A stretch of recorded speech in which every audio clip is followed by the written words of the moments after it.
Hello, Spartans. My name is Dave Isbell, and I am the Assistant Director of Alumni Professional Enrichment at the MSU Alumni Association. It's my great honor to welcome you to today's presentation, Recruiting Experienced Talent.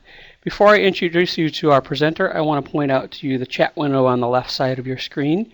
This is where you can type your questions, which we'll be sure to answer by the end of the presentation.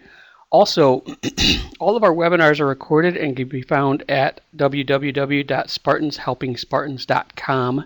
For information about upcoming webinars, live streams, and other events, please visit us at alumni.msu.edu/programs/lens.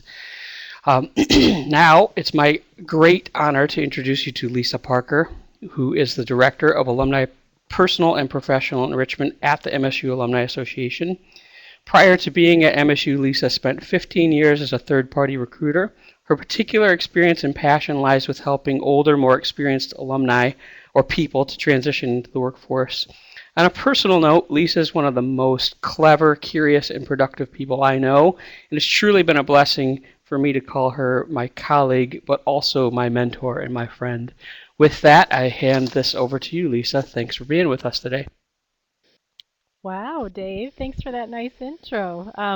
Dave and I are, first of all, both struggling with a little coughs, as you may have noticed. So if I go on mute suddenly, I'm just trying to spare you from a startling event. But I'm optimistic we'll get through this just fine. I also want to add a note that those of you who are here joining us live, that's wonderful. We will have, by my guess, a significant number of individuals joining us to watch the recording due to a delay in the release of our email promotions from our email server. So for those joining us through recording that had wished to join us in person, please accept my apologies for that and know that hope you still get meaningful information from this recorded webinar, and you are always welcome to reach out to me directly. My contact information will be included at the end of this webinar. So for those of you joining us today, I have to confess the motivation behind this topic is the question that Dave and I get frequently. Companies want to find a talented individual for a specific need, and they try to send a post to us for us to put on our job board or to send them a resume book, for example.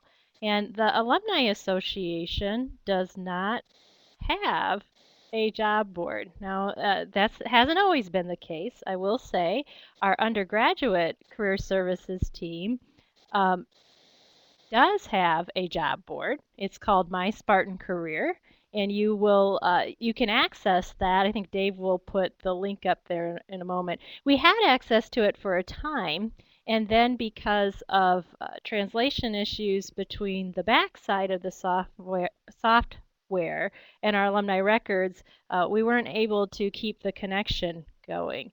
But that wasn't something that Dave and I were too terribly concerned about, because for our undergraduate population and our alum who are within 2 years of graduation, a high number of them, or 2 years post-graduation, a high number of them are looking for opportunities at any given moment. And those individuals are heavily concentrated in East Lansing, but willing to travel to other places to find employment. So a job board success rates there, I think it's reasonable. If I were an employer, I would want to post it in that manner. But when we're talking about more experienced alumni, typically what would happen for us is we would receive a call from an employer, perhaps in Charlotte, North Carolina, that was looking for a Spartan. We're known for our packaging program, for example. So an individual with a flexible materials background in packaging.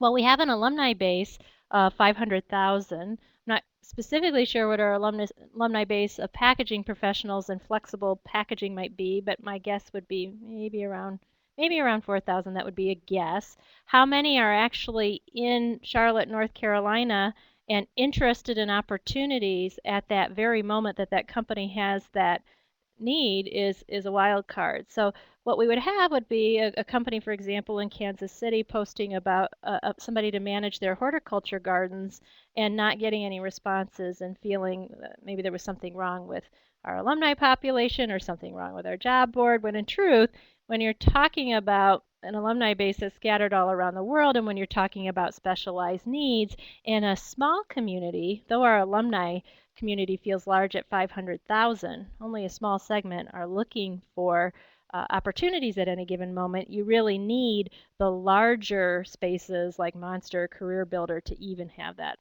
opportunity cross in front of people who may be looking at that moment in time. These two numbers I wanted to put in front of you, and I apologize to Nick because I do not know the proper pronunciation of his last name, but he is a Wall Street Journal reporter who also writes on economics, and he shared that this tweet 2 days ago in terms of job openings rise to a 14-year high.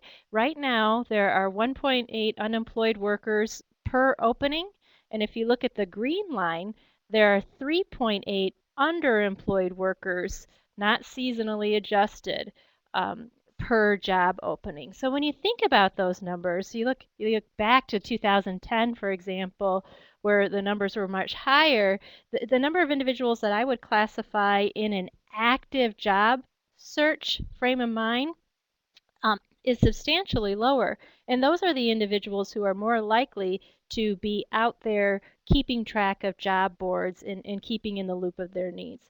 And so when we talk about effective recruitment of experienced talent, we have to think about a few things. And I hope MSU Bakers doesn't mind me borrowing their picture of Sparty. But so food for thought for this conversation before we take it much further is you have to really pay attention to passive versus active candidates, right?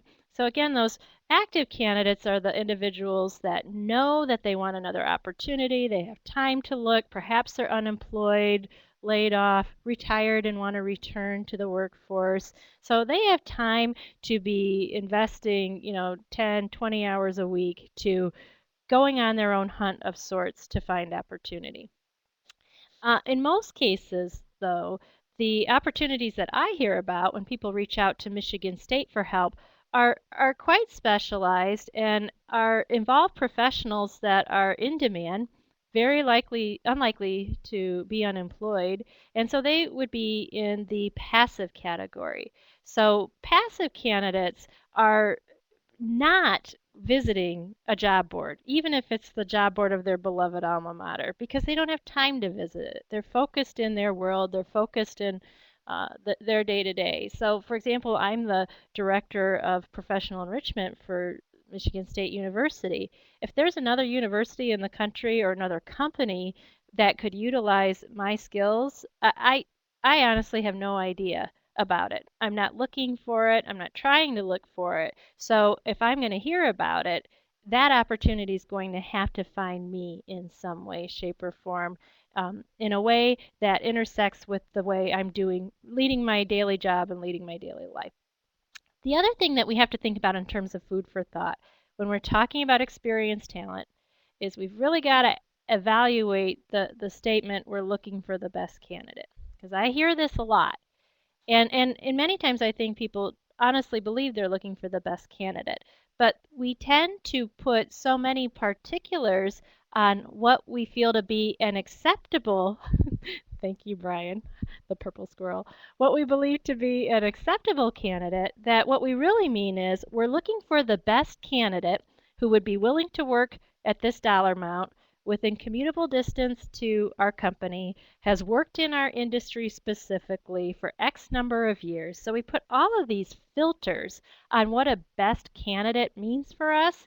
And at the end of the day, we're probably not truly looking for the best candidate. Because if we were, it would be all options are on the table. If we had to go to the furthest corner of the earth to get this person, and if we had to pay, 6 figures to have them, we would do it because quite frankly, we need the best candidate for this position. And I'm not saying it always has to be the best candidate, but just be careful when you frame your search with that statement. Sometimes you're just looking for an acceptable candidate for your specific need at this specific time. And that's okay because that helps you adjust what you're doing in terms of criteria for the position. The other thing that I want to talk about is deflection versus attraction. And this has become a significant problem as we've rolled into the recovery from from the Great Recession. During the Great Recession, many companies were inundated with applicants, more than they could process, and individuals that were throwing darts at the wall, quite frankly. They maybe didn't even have a single thing in common by skill, by interest, by talent with your organization, but whether it was being dictated by the state that they apply or by their own need to feed themselves and put a roof over their heads, they were throwing their resume everywhere. So companies got really good at developing hiring systems that weeded out the individuals that they felt weren't going to be an ideal target for their opportunity. Well, what happened with that is that the focus on recruitment shifted from attracting the ideal candidate to deflecting those that we don't feel to be a fit. And I need you to know that your star performers are aware of that. And they're not really interested in going through the process of picking the right keyword, getting a rejection letter because for whatever reason they weren't framed within what your system coughed out as a requirement, and so they're just skipping it altogether. More and more people will say if they're a star performer in their industry that they would expect to be recruited, and I don't think that's an unreasonable expectation. And I don't think it's out of your reach as an employer to create a method for attracting candidates. So we're going to talk about that. The other thing that I want to put out there as food for thought before we go further is the limitations created by immediacy. And so many opportunities. The reason I hear that we need to do the job board is because I need to get this filled right away. Right? I need to get this filled right away. And so there's two things that are happening there. One, you are, again, if you have to fill this immediately, that means your only candidates that can take your opportunity are those who are available immediately. So if you have somebody that's, involved in a major project, for example, that they can't just leave in the middle of, we see this with accountants all the time. Leaving right now in an accounting firm would be devastating for an accountant's career because you do not leave, and if you're in the tax prep side until late April or early May. It's just professional. It's professionally devastating. And so you're weeding out candidates that for whatever reason can't jump ship right away, and you're forcing yourself to say, I don't have time for relationship building. I don't have time for differentiating ourselves from our competitors, for telling the softer side of our business because I need to get this filled right away. But the truth of the matter is, it's those very things that will shorten the process. And so it's not uncommon for us to hear companies say, I don't have time to do that. And by the way, we hear this stuff from job seekers too. I don't have time to make my approach to putting myself in front of the ideal party personalized. And those are the individuals that we will hear back from 6 months later, a year later, because they're still looking. And in hindsight, had they used that beginning time more appropriately, they would have avoided that. So in talking about limitations, the limitations that typically pop up all seem to revolve around capacity.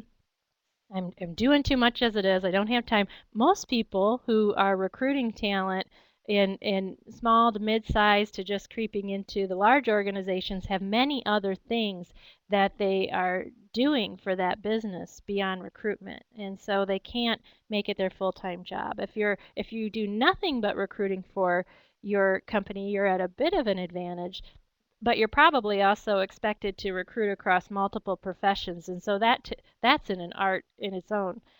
Reach, limited in terms of what they feel they can do through social media, or limited because they're in Michigan and they feel like they can't, reach out to California. Limited in terms of resources and money. I'm a former headhunter, and I used to hear all the time, I can't afford a recruiter.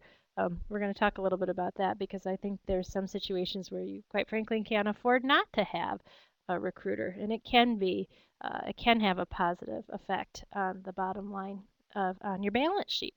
and needs. Needs maybe are too vast, or needs aren't quite defined well enough where you feel like you could go on that scouting mission. So you feel like you need to do this, broad net collection of candidates, put them through your keywords, and hope somebody surfaces that seems to fit an immediate need. So talking about solutions is really what we're here for today. And to talk about solutions, I think we have to get ourselves thinking about perspective that will lead us to solutions. And I want to say, it's important to make the point, none of the things that I'm about to say are instructions for what you should be doing, what you need to do. Everybody's situation is unique. Your company's unique. The roles you're filling are unique, and your situation is going to change. It's fluid over the course of time. I can't sit here in East Lansing and tell you, completely ignorant of the inner workings of your company, what you should be doing. But I do want you thinking about a few things, and then hopefully you can take those thoughts and consider how they apply to your organization. And another thing that I want to point out is so much of this is about more than one person doing it. And that's got a pro and a con to it. The pro is hopefully it's a big relief to you who feel like you have to shoulder this recruiting burden, and how can you possibly add more methods to the madness? But the con side is, oh dear, how am I going to get people involved in helping me with this recruitment thing? Because they're overworked themselves, or maybe management feels this way, or department managers feel another way. So it just becomes easy to put a job posting out and just see what we get, because that's something one person with an automated response system can manage. But we have to ask ourselves, if an amazing opportunity is available right now that suits you perfectly, you, how would you know about it? And why would you respond? What would it take? Would it be a generic posting on a job board? My guess would be no. So you've got to be thinking about your top talent in your organization. How would you get their attention if they weren't known to you? If you were in another organization trying to recruit them away, what would it take? How are they spending their time? What what what subject matter experts are they listening to? Who are the visionaries in their field? Be aware of these types of things, because it will help you frame an effective strategy by department or by position. So first of all, I was last picked in gym class all through grade school, but I'm still a sports junkie. I love sports and particularly love football. And I think when I was a recruiter in accounting and finance and in administration roles all that time ago, what I noticed most about the proper methods for running an effective recruiting strategy, it really lined up with what you see the NFL doing. NFL, they've got scouts all over the country. They're not worried about where somebody's living. They're not worried about what position somebody might have initially played. If they need to put them in another spot to shore it up, they'll do that.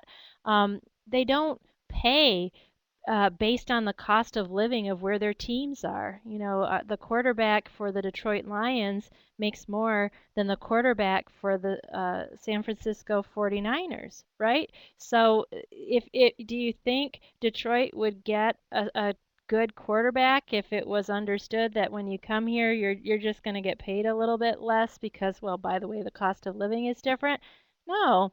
Why would they do that, right? And so NFL, I think, has a lot to be learned, that we can learn from, in terms of brand approach, interaction with the coaches, for example. That's another key thing. Working with the agents of the individuals that are interacting with these athletes. It's not, they would certainly not post a job on Michigan State's job board or on Career Builder for any of their open positions, and I think we need to learn about that.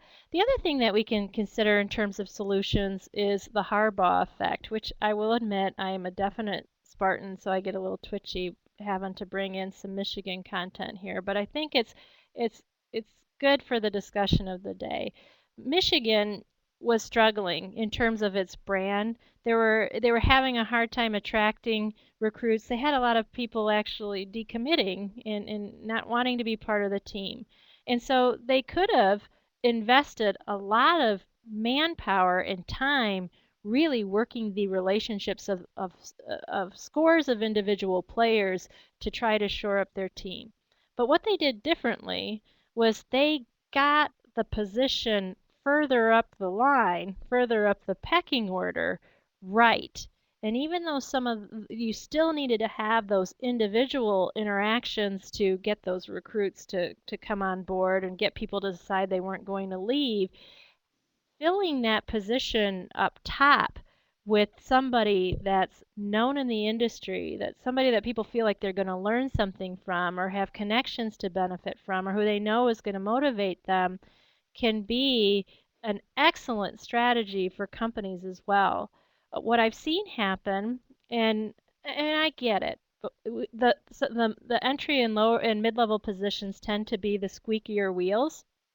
Those are the ones that we feel like we really have to pound the pavement to fill. And I've seen the emerging executive roles sit open for a year at a time, a year and a half at a time. We have a company in the area that's had a chief technology officer. They're a tech company open for, I would say, at least 18 months. If you really want to attract top talent and you're a technology company, I personally think it makes good sense to invest your time in finding your Harbaugh and see who they can bring into the organization directly that they've worked with previously or by reputation once people find out that that person has aligned with your organization. Um, Being the good Spartan, I've got to mention the D'Antonio effect. So this is a leader who is known for his belief system, right? He's known for how he grows talent. He's known for how he can find a way to make people win by the very nature of having people say that it's impossible. And so, D'Antonio isn't trying to recruit every whatever star player that there is out there. There's very specific qualities that he looks for, and many of us in our companies would say the same thing. We have very specific qualities of what's going to be a culture fit, who's going to be a good team player, what roles we need people to be able to grow to. So D'Antonio is just very consistent and very open with how he talks about the fit for their culture. And as a result, we're there may be some situations where we lose a recruit to, another Big Ten school or an SEC school, but most of the recruits that interact with Antonio and who feel an affinity to him, it has it involves much more than simply playing football, right? And so you got to think about how your environment can involve much more than simply being a coder or simply processing insurance claims or simply doing design for magazine layouts. Another perspective for solution is thinking and understanding and using the assets that you have at your fingertips. And so when we're sitting there in that panicked moment, and here it comes, we've got to get this filled right away, and maybe we've got an executive leaning on us with this expectation. There's all really creative thought can go out the window, and that's again where this easy, let's post it on a job board knee-jerk reaction can happen. But we got to really think about, you know, what what do we do by the very nature of our business? What do I do by the nature of where I've been thus far? Maybe the universities that I've attended, maybe the professional groups that I participate in. What are our employees doing? What are my coworkers doing? What are some of our vendors doing? Because vendors benefit when you fill these positions too, right? In fact, I'll tell you a recruiter trick is when I was in the headhunting business, I frequently worked with vendors of specific companies that I was attempting to service. One, because they tended to know when the needs popped up, and two, they were also vendors to similar companies and knew when somebody maybe was ready to make a move or when the environment was shifting there where somebody might be right for the picking. So none of us, especially in 2015, exist in such a vacuum that we don't have people that we know that could lead us closer to an ideal candidate for us, right? And including our employees. But we have to create an avenue for that to happen and for it to work effectively. I know sometimes some of you even maybe watching this webinar would consider me as an asset, right? You know me, we go way back, and so you want to tell me about a position that you have to fill. And that's kind of tricky because I do want to help you. I will say that to you personally. I mean, I value all of my contacts and I want to help you. But what tends to happen when you have an asset like me, instead of using me for this perspective, big picture talk, if you're relying on me to help you fill a position, your email is followed by 300 other emails. Your phone call is followed by 20 other phone calls with people asking for and wanting the same thing. And in that situation, all good intentions go out the window. They really do. And because we're just moving a mile a minute, we're all spinning plates. Sometimes the stars align miraculously where somebody will say, oh, Lisa, can you help me with this HR manager or this talent person? And by random luck, I just happened to hear from somebody who was letting me know that they were looking and I can make that connection. But you want to have a variety of assets at your fingertips because if you're relying on somebody who perhaps is relied on by many other persons, you could find yourself in a queue that doesn't really lead to resolution. The other point for perspective for solutions is you really need to, I would say, in the downturn of the economy, candidates heard from all different directions all the things that they were doing wrong and all the things that they needed to do better and differently in order to get a company's attention. And they were told things like, don't expect, quit firing off hundreds of resumes to random companies. Quit having a resume that fits for all these different companies regardless of what they're hiring for.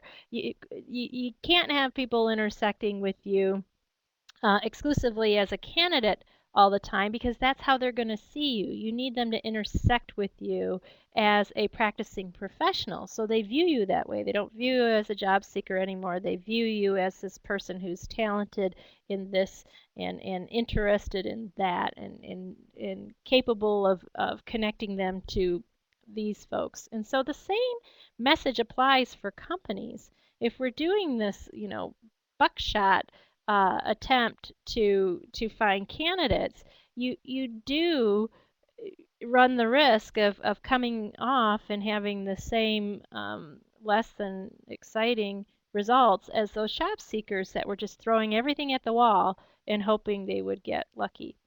So in terms of gaining the advantage, there are several things that you can do to move the needle for your company, right? Because again, we go back to those numbers where we've got 1.8 unemployed individuals for job opening and 3.8 underemployed for job opening. Where are we going to find some of these people, right? And so we think about competitors, right? Competitors are great because they have knowledge of our industry. Perhaps they have some of the vendor relationships that we need.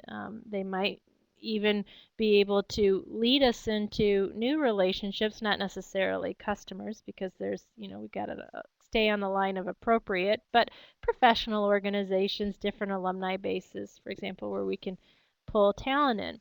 Sometimes what we fail to look for are the complementary industries where we could pull candidates from. And I'll give an example of a company that I'm aware of that they would hate to hear me describe them this way. So I'm using them anonymously so I can get away with this description. But they essentially they make office furniture, right? They do so much more than that, but they make office furniture, right?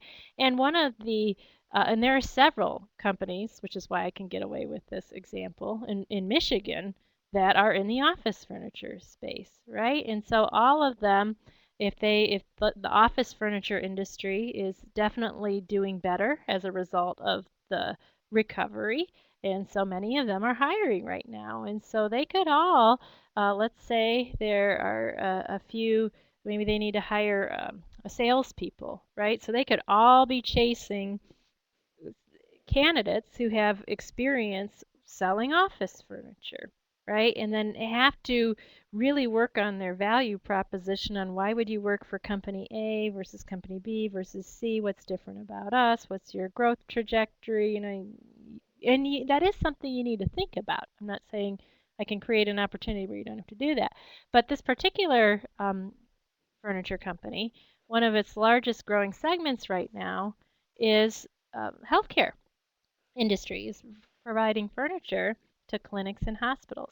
So maybe instead of looking for somebody with experience in furniture, we're looking for somebody with experience in healthcare or pharmaceutical sales. People that have some of these relationships, or maybe who have worked close enough to their growing segment that even if it's not specifically their job, they'll be able to offer some insight to the strategy in terms of design, in terms of marketing, in terms of targeted companies, just by adding them as a layer into your company. Now, I will tell you, this is very hard to do through a job posting on a job board because, again, we've got a system of deflect versus attract. And so, very few job postings out there are written in a way where people from other industries get the sense that, that company really wants me to apply,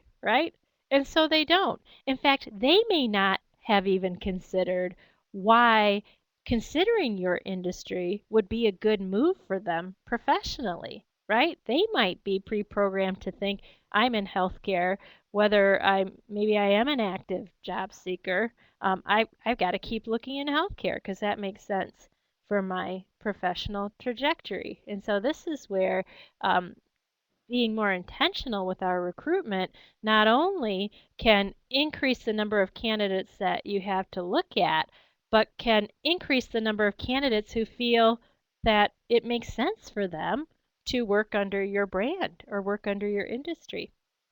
So another way to gain collisions, and Dave's prompting for questions. You're certainly welcome to ask him. I could talk a mile a minute, and I could probably talk for 3 hours. So please don't feel like you can't insert a point or question just because Lisa keeps talking. I certainly can see the chat, and you're welcome to do so. Um, Another method for gaining advantage is creating collisions with practicing professionals. And again, just as the advice was given to job seekers of, hey, it's really not in your best interest for prospective employers to only experience you as a candidate because the it's an awkward relationship. The candidate employer relationship is nobody really feels comfortable in that space, and it's hard for the company to really imagine that person as a professional in their environment. The same rule applies to companies.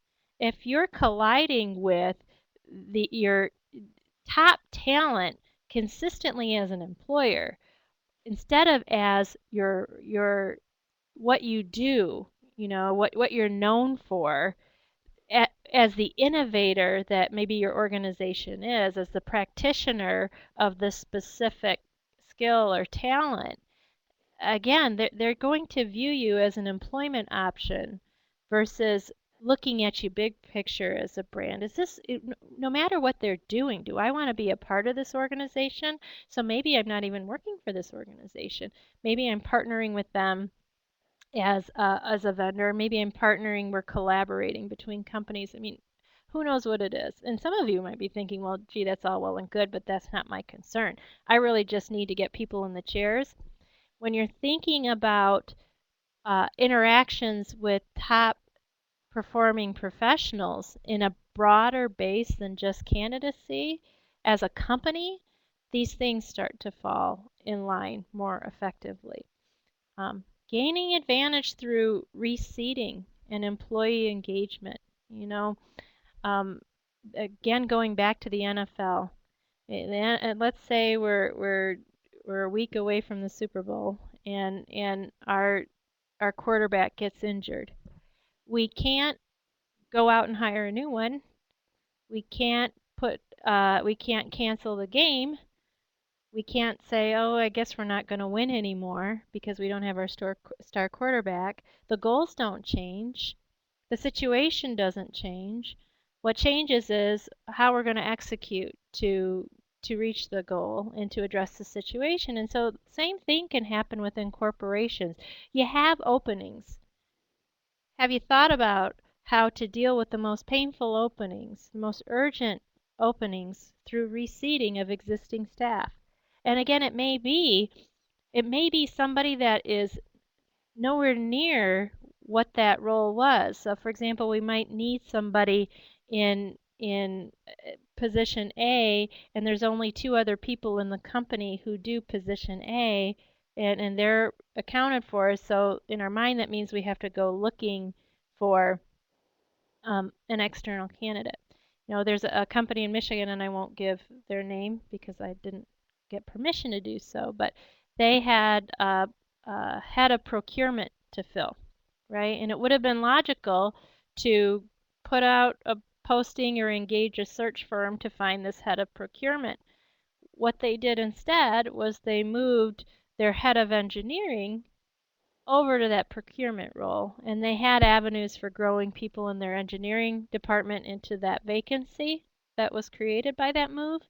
But that head of procurement, being from engineering, they counted on the fact that the individuals that were there in procurement that this individual now supervised knew enough about procurement to keep the business running. The added advantage of bringing this individual over from engineering is that procurement has a lot of influence. The decisions through procurement affects engineering strategy significantly. So now, not only did they fill that need through reseating, they added ingenuity to an entire department by inviting the perspective of a complementary unit, a unit that was part of their system that was affected by their choices to get involved in that role. You can also gain advantage by just simply getting your employees more engaged, working them consistently through professional development so they can stretch and be ready when your company has a different direction it needs to go. I mean, employees are always kind of sitting there waiting for the time when the company decides they don't need them anymore. How wonderful would it be if we could have them retooling, not for when they have to go looking for another job, but for when something changes in your environment, when the quarterback gets injured, for example, and you need to move somebody into a different capacity, be it short term or long term. Gaining advantage with external candidates, I can't speak enough about encouraging visible subject matter experts in your company. Productivity is really high right now, and I know it feels like we don't have the opportunity to encourage our employees to give up their time in external initiatives, and maybe it even feels like it's for their own brand. Maybe they're big on blogging on leadership, but they're your director of business development, or they're involved with a specific cause that is for the advancement of women, you know, in developing countries, whatever it is. To the ex- to the extent that you can get your employees out there visibly with your brand mentioned, that this is, by the way, this is what their day job is. If it speaks directly to your industry, or even if it doesn't, it enhances your brand. If we're showing that people at this company, maybe they do procurement, maybe they do engineering, maybe they do all these other things that are part of the job description, but you know what? They've attracted this person who is talking openly about leadership, so maybe that organization values leadership and will value my interest in leadership. Talking openly about good deeds globally, and I'm service oriented, and so I didn't realize that a company that manufactures lotion or whatever it is, telephones, could also be a fit for somebody like me that wants to be able to change the world in some way. Another means for gaining competitive advantage is to consider professional development with purpose.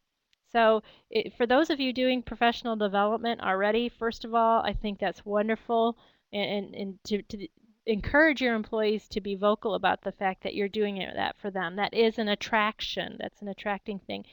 I would invite you to consider sending them away for professional development to the extent that you're able to.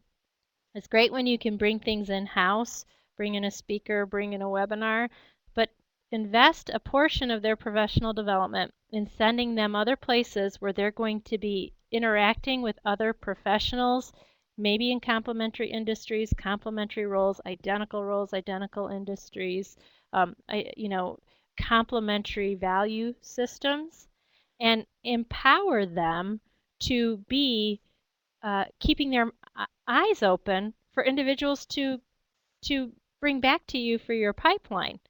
And when you do that, if your only response is, well, give them the link to this job posting board, you're going to miss the mark. Because these are people that maybe they won't even have a resume polished up and ready to go. Maybe they're not ready to even be a candidate yet.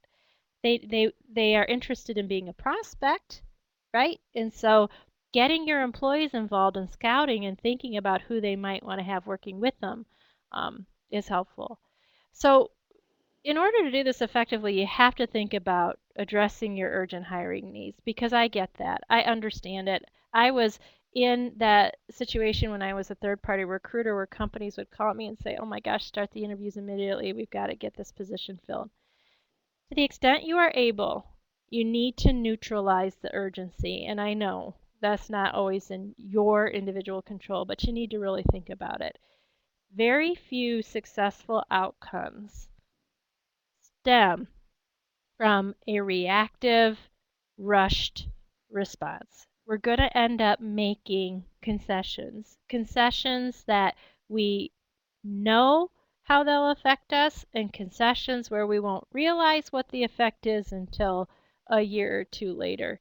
It's to the extent you are able to reseat, maybe bring in temporary staff members. I think we've had some people on the webinar today who are recruiters in the staffing industry.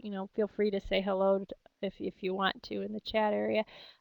But use of contractual support to get you over a hump will be returned to you in spades when you can have a smart search for that best candidate, right? Versus taking the best of what happens to cross your way in the next 2 weeks because, by the way, I just have to get this filled right away. Revisit your previously engaged individuals. Those of you in larger companies, I've talked about this to those of you in the insurance sector before. You have a candidate database of thousands of people. Very few ever made it to your interviews because of the deflection, because of the keyword searches. I want you to be really curious about who's in that database, because those are people who raised their hands at one point in time and said, I know about you, I've seen you, I'm interested in you, I would potentially want to work for you.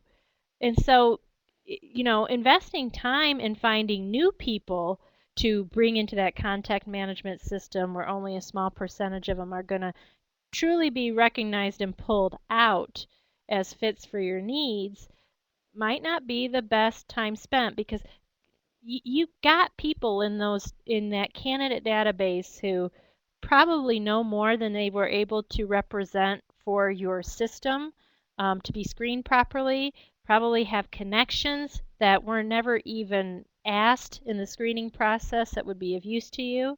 If they weren't appropriate a year ago, 2 years ago, just like your company, they've likely grown. Their situation has changed. They've acquired perhaps new skills and new connections. Don't be afraid to revisit the past. And I think that's a great statement for candidates to feel like they haven't wasted their time in giving you. I mean, think about how much of themselves they give you before you decide whether or not you're going to accept and reject them. Sometimes they're giving you GPAs, they're giving you employment, they're giving you they're giving you their whole professional life, and it takes a great deal of time to do it. Revisiting them If you are known for doing that, that will be an asset to you in trying to encourage other candidates to go through this process. Another thing is to canvas. And I have a picture here, just a picture of the LinkedIn alumni tool. And this is what I do, for example. I use the LinkedIn alumni tool. If you don't know what it is, Dave will put up a link to the webinar that I did on use of the LinkedIn alumni tool. Of course, in true LinkedIn fashion, they've made a few changes since I initially did that webinar, so you might have to spend a little time on Google just revisiting where they've moved this or that to. But it's a free tool. All of you can use it. You can get into it through your Connections tab, My Connections. It will take you to the aggregate on LinkedIn of the alumni base for the university that you attended. And you will, once in there, be able to select any school you want to look at in terms of their alumni base. And so, for example, it sorts by where people live, where they work, what they do. You see that little right arrow. It takes you to a second set in terms of what they studied, what they're skilled at, how you're connected. So like when that company calls me and says, okay, flexible plastics person in Charlotte, North Carolina, I just go right to this tool and look for myself, and I can come back to them and say, well, I just need you to know based on what I'm seeing in terms of active LinkedIn users, and Michigan State has about 260,000 of them, that we don't have a single individual in the proximity of Charlotte, North Carolina, who graduated from Michigan State University and has a background in flexible packaging. That's valuable intel because they know right then and there getting out the bullhorn in Charlotte, North Carolina for Spartans with packaging backgrounds would just not be a good use of their time. And it may make it easier to make the case of needing to look for, yep, thank you, Brian, your Find Alumni on the homepage Connections tab. It may make it easier for you to advocate for looking for candidates with possible relocation ability and budgeting for the expense of that if you truly want to find one of Michigan State's fabulous packaging alums. Nurturing reputation is really key here, and it's impossible to manufacture. This isn't something you can fake at the last minute. All of the interactions that you have through the course of doing business matter. They matter in terms of the assets that you have when you need to make that ask. Here I am with the Michigan thing again. I've got a picture of the Spartan plume, of course, in the Michigan M. Without those symbols, I could describe both universities in a very similar way. You know, 500,000 alumni, founded in the 1800s. They both have dorms. They both have a College of Engineering. They both have a clock tower and museum. But there's something about the experiences you've either had or not had with the two that the visual addition makes a significant difference, right? And so when you think about, let's say you don't feel like you work for a very well-known brand, right? So not very little is known about you. It's not like you're Chrysler where you can say you're Chrysler and that can help you, or you can say you're Google and that will help you. It, for your situation, it's even more important that you focus on relationships and interactions, because if you go out there with a job posting, for example, for an experienced person that reads like, you know, we have dorms, we have cafeterias, we have a College of Engineering, um, you're not going to have the advantage of an emotional pull to get you over the hump of the fact that what you've just shared is pretty general and unremarkable, really, when you're stacking it against the other people who are probably looking for the same people. So you need to understand and promote your points of pride. You know, maybe you've got a founder that's there as the CEO, and maybe that founder didn't even graduate from college, right? And so that person, that we're not really going to put a value stamp on you based on your degree, or you were a clinical laboratory scientist like yours truly, I was. We're going to let you, you're going to be able to be the director of alumni professional enrichment at Michigan State, because you know what? We're not thinking that to be that role you had to have a degree in social work or a degree from business, because you know it's these other things that are part of you, that are accessories to your knowledge, that are the connections that you have. that are going to work well for us. Or maybe your point of pride is the fact that you can work from home. We have a lot of people, I need to make this point, especially, as an individual, I myself have, a chronic illness where fortunately I'm able to work. I'm able to come to an office to work. But I know a number of people who cannot, and I know them because they are in some of the healthcare web areas where I hang out, and they're skilled people. They're people that were doctors and teachers and lawyers, and then life happened and it took them out of the ability to be able to sit at a desk all day long, regardless of what medication they had to take, regardless of how their disease was representing itself, and they're just sitting there and they're benched. You want to market, you want to tap into people. Think about those individuals that are benched, that you have the ability to maybe be flexible with their work environment, and you will be known to candidates, whether it's stay-at-home moms or dads, returning military professionals, people with specific illnesses that might make it difficult to work in a work environment. Decide what you can do to be unique and realize what demographic would really respond to that, and then find out how to get in front of that demographic. The other thing is to pay well. In all honesty, if everything that I've talked about so far sounds well and good, but you just can't do it right now, you've just got to put that job posting out there and see what happens, then really the only thing you can do is make sure the money is there where you can find that person who's at least able to be bought, right? Because if everything else is equal, including pay, or maybe the pay is even a little bit less, I honestly don't know how you solve that problem. And candidates are looking, right? They're going to Glassdoor now. They see where incomes have recovered. They know, where, what cities maybe to look at. We have a number of people that left Michigan for other markets and would love to come back to Michigan. But they're not sure that they can afford to be here, because even though maybe the cost of living in some people's view is less, some of the expenses that they even incurred when they left Michigan has made it difficult. They're kind of stuck where they are. Invest in visibility. Use recruiters. And I have friends in other universities that, of course, I'm a former headhunter, so I'm naturally going to be tender about it, have stated to their alumni base, we're here to help you connect with employees, and we understand how expensive recruiters can be, and we're here to help offset some of that cost. I That is not, in my view, an effective space for universities to try to fill. I mean, I think, a pretty good recruiter, and it was my full focus all day long, and I was just working in one market. I was in Southfield, or I was in Dallas, or I was in DC. I was in multiple places. I moved around. And I was focused primarily on accountants. I can't imagine most university alumni staffs in the professional space have, I mean, we have a team of 5, but that includes a videographer, a program assistant, a creative enrichment director, and here's Dave and myself.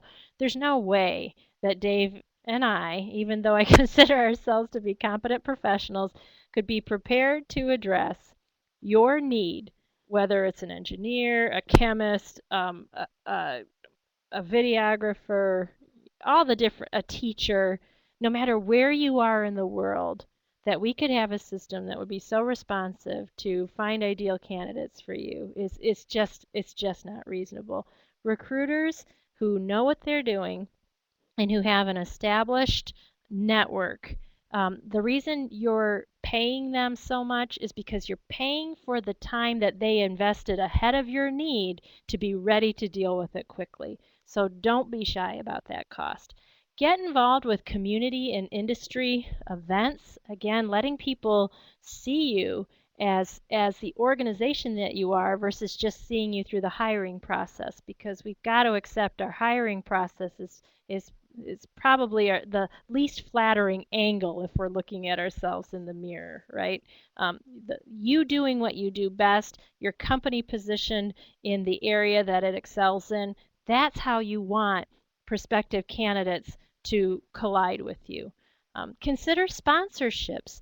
Consider placing your brand in places around content that is going to be useful to the people you're trying to recruit. And so even a little shameless self-promotion, we've got the Alumni Association with our Alumni Lens program, which is what brings you these webinars. So you see where Alumni Lens, where our visuals are in the lower part of the screen. You know, if we can have professional development content that speaks to the candidate audience, the professional audience that would be ideal for you, it would make sense for you to maybe talk to us about that and sponsor a webinar and have maybe your logo on one side and a candidate employee testimonial on the other side, right? So be open to that type of thing and be aware of getting into professional publications, because again, that's more Google searches that you're going to show up on when people try to research you.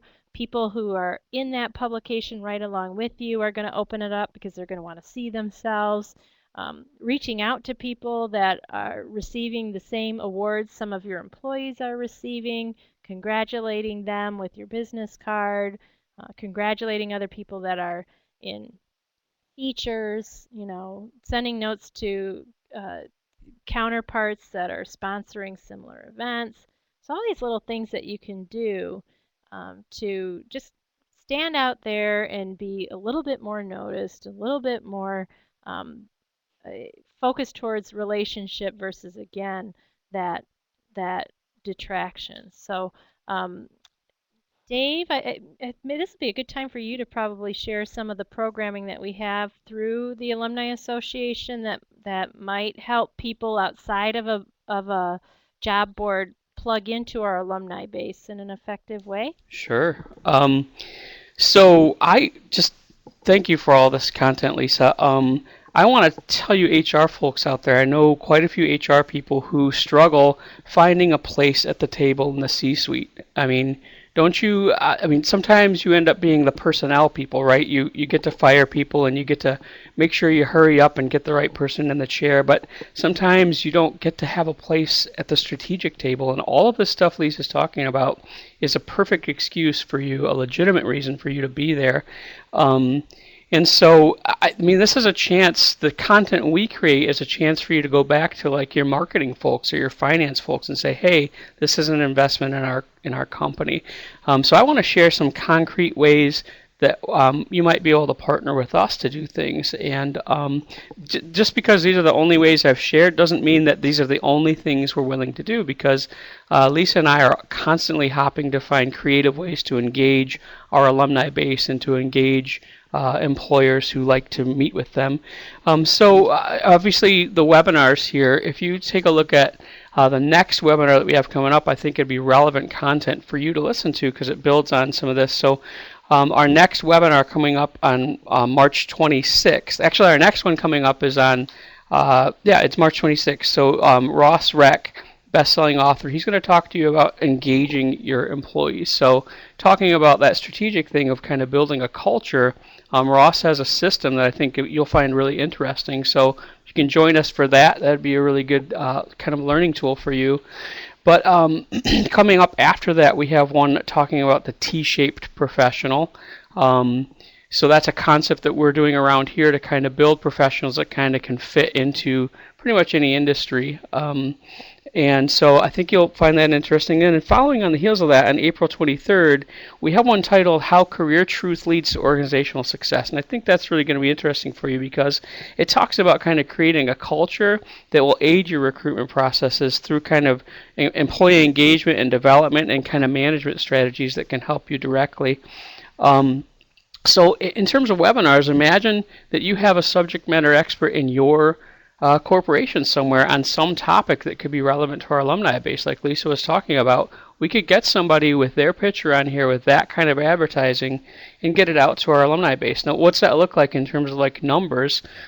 Everything that we do goes out on a listserv. It's an email listserv of 197,000 people. So these are people who said, yeah, we want to get content from you. So they're engaged at some level with us. A webinar like this, we probably would expect maybe 100 people during the live presentation for most topics. Sometimes it might be 200, it could be more than that. It depends on the topic. But you have potential for thousands to hit the recorded webinar because that sits out there and lives for people to access all over the web. We talked about LinkedIn, so we do this thing called Spartan Insights on LinkedIn. So this is a conversation that we host. So we pick a Spartan that's out there who can represent a company or an occupation to kind of just talk about their experiences and form kind of like a 2-minute mentoring kind of thing. So people have access to ask these people questions in kind of a really easy format. And that converts over to our blog. So we take each of those conversations after we close them, we put them on our blog, and our blog has over 40,000 followers, 20,000 followers, sorry. And I've mentioned that several times, SpartansHelpingSpartans.com. And that's where we put, a lot of our content finds a home there. So you could yourself or somebody in your corporation, we're always looking for people that will write on engaging topics. So if you have people that like to write, that could be, a point of contact for people. Lisa said we don't use job boards. We don't really use job boards, but one of our strengths, our biggest strength, I think, is that huge network we have of Spartans who want to help Spartans. So we do share job leads. So we're on Twitter. We're at Helping Spartans. We share that way, and we also share through our LinkedIn group, kind of on the jobs board there. So if you send us a posting, that's where we're going to send it to. But we also encourage you to share it around using those. So we use the hashtag MSU Jobs on Twitter. So that engages with, our Twitter followership is somewhere around like 3,000 people or something. But this is a way to also kind of engage with us to get those kind of messages out. One of the other things, we have regional clubs all over the world. And so we can find a group of Spartans that's connected with each other somewhere. And we have creative ways that we could kind of build content or programming that kind of aims at those clubs for you if you wanted to go through that. We also develop live events. And so we have things like we have Spartan Women events that are coming up all over the country, and Lisa's kind of the spearhead of that. And it gives a chance for kind of women to talk about their professional development and kind of engage around those things. So that's a chance for you to help sponsor, get your name out there, or have a presenter on one of those panels. We also do things called opening doors, where we might kind of visit a company and kind of engage with the culture there. We also do live streamed events. So anytime we can stick a camera in front of something, we're going to try to do that. Now, usually that's something that is something happening on campus, and we want to try to capture it. But that's a tool that we can use to kind of help get the word out there. And again, this is like content that gives you a chance to engage with people before you really need them. So it's not that last minute I need to fill this chair. It's you've had this. Imagine if you did several of these things throughout a year. People will start associating kind of your brand with the content that you're sharing. We want to make that easy for you. A couple other things I think that are kind of interesting events that you could engage with. Lisa talked about kind of philanthropy a little bit, or service. We actually have what's called the Global Day of Service, and that's coming up April 18th. So your company or someone in your company could organize some kind of event that helps your community, and you could partner with us to do that. So we actually have a webinar out there. Just a couple weeks ago, we presented on what that's all about and kind of where we're going with that. So you could listen to that and jump in and join us with that. And we have a really unique kind of professional development, cultural competency, networking kind of event coming up on March 24th. We've titled that Navigating Faith-Based Differences in Personal and Professional Settings. And the aim of that is for people to be able to kind of network and talk about these things that you don't usually get to talk about in a corporation, especially as an HR manager, you can't really bring up that subject, right? But you have to deal with it. So we've created that event specifically for people like you to be able to benefit from meeting people of different perspectives and kind of learn with each other. That event will be live on campus. We're doing it at Brody Hall. But we're also going to live stream the content portion of that. So these are just some of the things that we've got in the works now. These are the ways that we do engage with our employers as well as our alumni. And we're always looking at creative strategies to help people to kind of get their exposure, get their content out there. So we'd really love it if you've got an idea that you want to float past us. Lisa or I are always available to discuss those kind of things, and we look forward to hearing from you. With that, I think I probably talked a little too long there, but I'm going to let Lisa say a couple closing thoughts, and then we'll wrap up this webinar. No, I actually think you did a wonderful job there, Dave, and I hope at the end of the day, as folks kind of take in that synopsis that Dave gave of our programming at the MSU Alumni Association and what we refer to as the alumni lens, that you see the value and the direction that we've taken our resources to our alumni as well as to prospective employers, and I hope that it helps to ease some of the concern that, okay, MSU alumni doesn't have a job board. What are they thinking? They don't, they're not being very helpful. I mean, we don't see a lot of universities that are doing in completion what Dave just described to you. They're doing some of it, but they're not packaging this all together. And we think we've got a winning formula. If there's things we could be doing better, if there's something that we're overlooking, we certainly want to hear from you about that. So thank you for joining us today. If you have any specific questions, you're welcome to toss them out for the good of the order. Otherwise, my contact information appears on this closing slide. You are welcome to call or email or connect through social, and we look forward to hearing about any successes that you experience as a result of this content. Thanks, Lisa. I want to invite you all to carry on this conversation on Twitter. We're at Helping Spartans. We're going to use the hashtag #ExperiencedTalent. But I want to close in saying that the MSU Alumni Lens stands for Lifelong Enrichment of Spartans. The MSU Alumni Lens exists to build a portfolio of professionally and personally enriching content and experiences for Spartans around the globe. Like I've said, we're constantly looking for ideas regarding content and experiences that are going to help Spartans to grow personally and professionally.